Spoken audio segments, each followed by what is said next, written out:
Oh, hello. My name is Mara, and welcome to Books Like Whoa.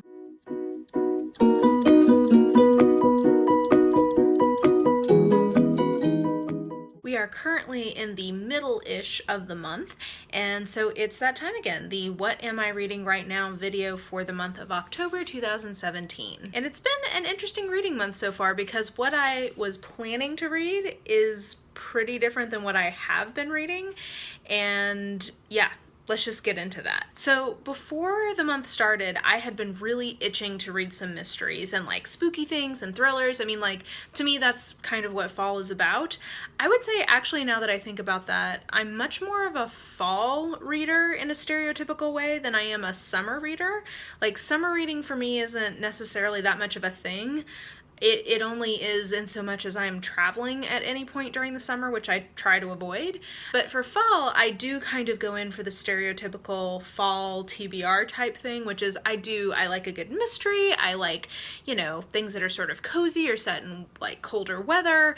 I want something that sort of like is helping me get excited about the fact that it's no longer effing hot outside all of the time. So I am somebody who does like to do some fall reading. And to that end, I made myself a little TBR for the months of October and November, which is quite sizable, which let me grab them and show you. Okay, this is, I can't get it all in. These are all of the books that I was hoping to read in October and November, not including a couple of ebooks.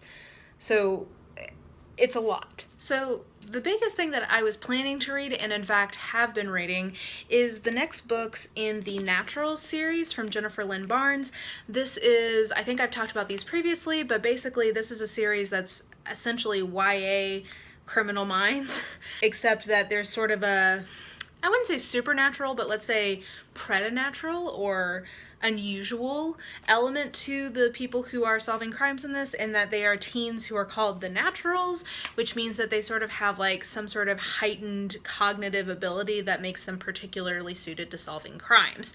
And the FBI has recruited them and put them into this little team, and they're supposed to be just working on cold cases, but you know, what kind of YA series would it be if they didn't get in on some of the action that's happening around them? So I read the first one on the recommendation of Ash Hart's Books, who really enjoyed the series, and I read the first one and was very impressed by it. It wasn't, you know, the best book I've ever read, but I felt like it was one of the better first books in a YA series that I've read in a while. So I was like, okay, you know what, like, I'm gonna commit to trying to finish this series. I got the second one out from the library as an ebook, and it is my favorite in the series so far. It was really good. It was one of the best books I've probably read this year. I really appreciate, you know, in the first book she set up a love triangle, which I just am over, and I really appreciate that she resolves that triangle in the second book of the four, because it makes it so that that love triangle is not one of the primary like things in the book. I also think that in this series there's a really nice discussion of the value of friendship with the person in the triangle who's not chosen, and I think that that's actually a really important theme to represent in YA literature, that like guys and girls don't have to be romantically involved for them to have significant relationships and to be friends. So I thought that was really cool. I think the mysteries were getting progressively better. So I read Killer Instincts, which is the second book, and that's the one that I think so far is the best in the series. I also read All In, which is the third one, which is still very good, not quite as good as the second one in my opinion. And then I've started this one. Now, let me just say that in any series, after the fifth book in Harry Potter, I got very badly burned about not being prepared for things that are going to happen in a series. So when I come to the final book, I always read the last like 20 pages first, just to like emotionally prepare myself. And some people I know that that'll be like anathema. For me, I'm always most interested in a book in the how, not in the what. So it doesn't matter to me so much what happens, I'm more interested in how it happens. So it doesn't spoil things for me, I guess is what I'm saying, to find out before I finish the book how it wraps up. But I can tell you, even though I haven't finished this book yet, I think she has picked a good strategy for how to finish this series.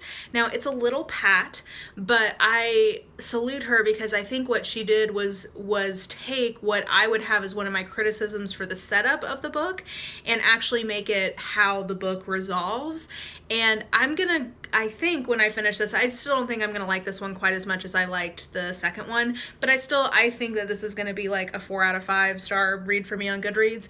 And for the series, it's gonna be one that I point back to and say, hey, I think this is how you do a series right, in terms of setting up a premise and building on that premise and taking the reader to a new place without fundamentally kind of changing the terms of what the series kind of set itself up to be. And I think she did a really nice job with that. So I highly recommend this. If you're interested in mysteries, if you're looking for a YA potentially that, you know, isn't as cringy as some of them can be in terms of how the romance plays out, and that is just really, I think, solidly written. The mysteries are pretty good, and I think age appropriate, and I think the gruesomeness and stuff is also age appropriate. So anyway, all that to say, really like the series.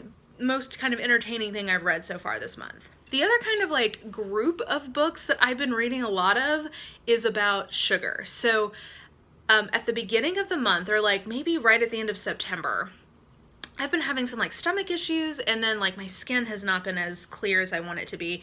And I know from the past that when I cut out sugar, both those things get better. But you know, life happens and it's sometimes hard to stick to that. So I was sort of Googling around saying like, hey, does anybody have like a good strategy, basically like the best way to try to cut out sugar? And in the course of doing that, I stumbled upon a couple of books that I have gone down like the rabbit hole of sugar, of saying no to sugar, and I will tell you, I am like one heartbeat away from making my tinfoil hat, hopping in my bathtub, and like trying to keep the conspiracy away from me, because it, like, once I started reading about like what sugar does, why it's so prevalent in at least the American diet, and how it affects our body, it like genuinely started to scare me. So the books that I've read as a part of this were Why We Get Fat by Gary Taubes, which I thought was really, really good. I'm waiting for The Case Against Sugar, which is also by him, to come to me from the library, so I'll read that. I read The Big Fat Surprise by Nina somebody or other. Right here, I'll put in what her name is, which was also very good. And then I'm currently reading Salt, Sugar, Fat by, I believe, Michael Moss. Also good. So the one, Why We Get Fat by Gary Taubes, is kind of talking about more like how we came to have a certain theory about how weight gain and loss works, and why that essentially is not really supported by a lot of data, and how essentially like what bad science led us to that conclusion. So that was very interesting. The Big Fat Surprise was sort of a deeper history dive into specifically all the studies that happened in the 20th century that sort of tried to make fat this villain that, you know, caused heart disease and whatnot, and talking about again how the science behind that is like not proven and wrong probably. And then Sugar, Salt, Fat is really getting into like the industry side of things, like how big companies like make processed foods that include sugar, salt, and fat. And it's been fascinating. And as a result, I do not eat sugar anymore. And I have to tell you, like, energy is amazing. It's a rough go when you first give it up, but I can tell you, even just from when I was living in Canada versus when I moved back to the US, I put on 20 pounds when that happened, and started feeling like shit, basically. And I was eating better in the US than I was in Canada, because in Canada I was a poor grad student, so I was living off of like ramen and things like that. I mean, like very cheap food. But for whatever, because Canada I think has stricter laws about processing and stuff, like there's a bunch of crap in American food that in theory is better for you. Anyway, all that to say, it has been very interesting, and that has accidentally somehow taking up a huge chunk of my reading this month, is just like scaring myself away from like the conspiracies of the big corporations that are trying to like slowly addict us and then kill us. So we'll see how that continues. I think I'm somebody who, when I get interested in a topic, I go in. I'm like knees deep in it, like, let me read that and let me read that. So we'll see how long this lasts. You may be getting more, you know, monthly panic attacks from me of like, did you know that this is what they're trying to do to us? Like, we'll we'll see. I'm trying to put my tinfoil hat away. I'm trying to like calm down and get some perspective. But anyway, I fell down that rabbit hole this month, so I've been reading a lot of that. And then the only other thing that I've read so far, like completed, was a trilogy of novellas in the In Death series from Robb, which you guys know I've been reading through. And all three of them were good. One of them I thought was particularly good. The other two I thought were like solid, fine. So yeah, I think that's the only other thing that I've read through completely this month so far. So then in terms of things that are in progress for me, like things that I've started but haven't finished yet, I've got 4 of those, which I know is a lot. I'm somebody who always is reading a bunch of books at the same time. That's just like how I roll. So the first one's one from the library called There's Someone in Your House by Stephanie Perkins. This is another YA thriller which has gotten a lot of hype, and I got about I think about 70 pages in, and then I had to go out of town, so I didn't finish it. I was enjoying it though before I left, and I'll say, let's put it this way, I wasn't so compelled by this book that I felt like I had to pack a physical book with me to finish it, and I haven't finished reading it since then, so I would suspect this is going to be a 3 or 4 star for me on Goodreads. But like, hey, I've never read anything by her. I feel like this is a perfectly good first introduction, and there's some interesting things happening in terms of like, I don't, the mysterious backstory I haven't figured out yet. Yeah, there's like some good diversity stuff in here, etc., etc. Teens having sex and it not being like so moralized, which I think is good. So anyway, I'm enjoying this so far. I'm about a quarter of the way through The Library at Mount Char by Scott Hawkins, which is creepy and good, and maybe I'll finish this weekend, we'll see. But I have a lot of books out from the library right now, which I think is part of the problem, because that keeps me from getting to books that I own. But anyway, I'm enjoying this so far. Again, I think it's kind of creepy, and I love the cover, and anyway, it's a good book. I'm looking forward to finishing it. And as I already mentioned, I'm partway through Bad Blood. I'm really enjoying this series, as I was talking about earlier, and I just think this is good, so looking forward to finishing that up. And then finally, one that I definitely want to make sure I finish this month is The Beekeeper's Apprentice by Laurie R. King.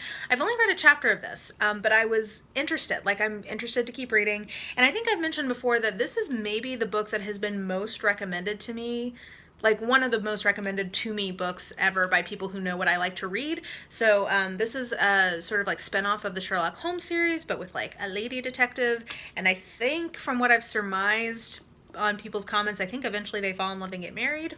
But anyway, I'm looking forward to seeing if this is a new series that I can read and enjoy. And in terms of like what I'm gonna read next, I have a couple of Project Poirot books that I need to get to. I'm a little bit behind where I'd like to be with that. I'm kind of like, I would like to be a little further ahead and have videos filmed a little further ahead, but we'll see how that goes. But I think those books, plus what I have out from the library, which are a few more food type books, and I have another in-depth book from Robb. I have another thriller, I think, from Nora Roberts. I have a few things out from the library right now, so I think between those plus what I just talked about, that will probably get me through October. But I think in November, the kind of books that I want to read is Sleeping Beauties by Stephen King and Owen King. I'm really intrigued by the premise of this. Stephen King, I find, struggles to end his books well. Like, it's a really fun premise, the writing is fine, but they linger a long time, and this is quite a big book. I'm hoping that Owen King maybe reined him in a little bit, and I'm very intrigued by the premise of this. So I'm hopeful for this. I think that this will probably be a November read for me, but I got this as well as Emma in the Night through Book of the Month Club, which I'm gonna review for you guys at some point, like my thoughts about Book of the Month Club and who I think it is a good idea for. But basically, when I signed up as my like trial thing, I got Sleeping Beauties in addition to this in my first month. So anyway, I've heard that this is a good thriller as well, which is appropriate for fall, so that's something else I'll probably get to in November. And then the other two things I hope to get to in November, one is Jane Steele by Lindsay Faye. This is one that I've been meaning to read for a couple of years now, and I have it in hardback, and again, fall, spooky, it's the right time to read this, plus it's a retelling of Jane Eyre. And as you all know, let's say it together, Jane Eyre is my favorite book of all time. So I'm looking forward to getting to this in November. And then the other thing I'll probably get to in November is Orient by Christopher Bollen.